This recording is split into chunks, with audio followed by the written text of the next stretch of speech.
am forcing myself to go out now and not come back till editing is done. Otherwise, this video is never getting finished.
Thank you.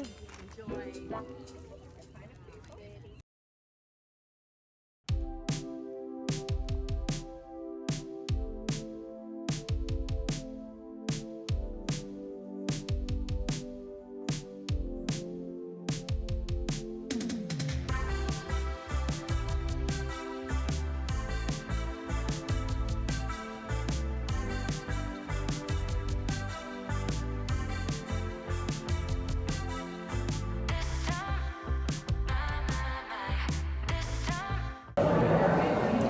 So this is day 2 of the farmers market on Saturday, and I came here earlier than last week, 3 hours earlier, and I was hoping that it would be less crowded and more quiet. It is not less quiet at all, but it's sunny, so that's a win.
So I wanted to come a little bit closer to the camera so I'm audible, and I'm gonna force myself to talk more loudly than any of my last videos.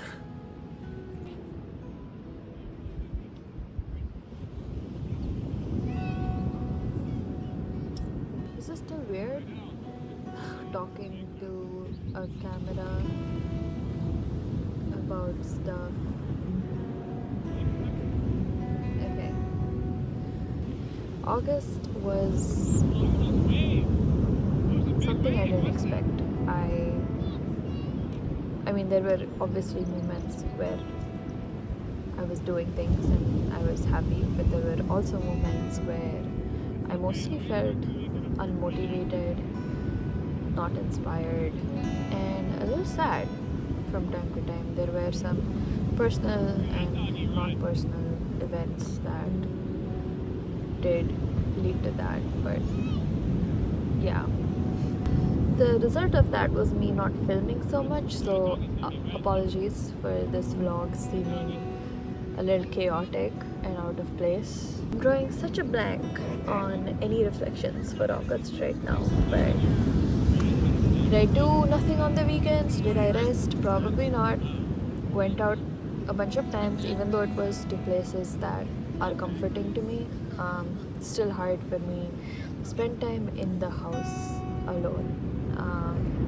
But August had a silver lining from in a way that, you know, I started to take care of myself in ways that I hadn't before, even though that means something like cooking brinjal and mushroom, two vegetables that I did not like to eat, in a way that I now do like to eat, which is honestly a huge win. I kind of pushed myself out of my comfort zone when it came to cooking and taking care of my health, and even though it's a small baby step start, I am still glad I did it, and honestly that makes me feel much more happier and hopeful about going into September. Right now I feel much more motivated to just focus on that aspect for the rest of this year and live life slowly but more intentionally, especially regarding my health. So I would call that a silver lining, yeah. Sometimes when I say things like cooking something new or like cooking a vegetable that I hated, in the past in a new way made me really happy. It kind of sounds silly, you know, as a 27-year-old who's been working for 2 years now, to say things like that. But then all the habits that I have right now have been accrued over the past 5 to 6 years, so I just have to remind myself to be gentle. Okay, you know, celebrate it. Just celebrate it. Don't overthink it. I mean, yeah. There have been so many times that I have always chosen to stay within my comfort zone and order takeout or just not push myself to do the thing that I know is good for me in the long term. And I feel like in August I made the decision to do the things that were good for me in the long term more than I have in the past. So yeah, felt good. Is feeling good. I think I'm going to stick with this feeling and slowly speed up this flywheel and see where it takes me for the rest of this year. Reading has been in a slump since honestly like July. I think the last book I read, which I really enjoyed and I like finished within a few days, was The Island of Missing Trees by Alif Shafak. It was really good. I would really highly recommend it to anybody who wants to feel their heart being wrenched out of their chest. So I got this book in I think 2 weeks ago. It's called The Seven Moons of Mali Almeida. This I've been good with so far. I think I've finished at least half of it, um, which is more than any other books that I attempted to read in August. So yeah, hopefully we'll stick with this to the end. I'll let you know how it is in September.